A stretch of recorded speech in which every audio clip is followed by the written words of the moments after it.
ওখানটাকা তখন হলো মানে যে একদিন বাংলাদেশের কোনো চিহ্ন নেই, বাংলাদেশের কোনো ন্যাশনাল আইডি কার্ড নেই, বাংলাদেশের কোনো জন্ম নিবন্ধন, বাংলাদেশের ভাষা নেই, তোমার সব ইন্ডিয়ান হয়ে গেছে, তুমি এখন ইন্ডিয়ান নাগরিক।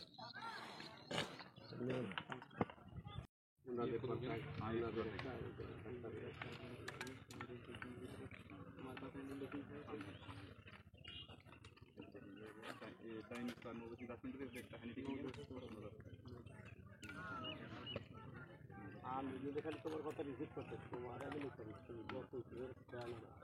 এই দেশে সব কিছু তুমি আর এদেশে আসতে তুমি থাকা পারে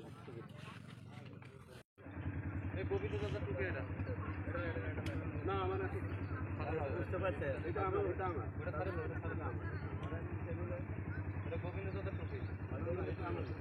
এটা আমার আমারটা ওখানে আছে।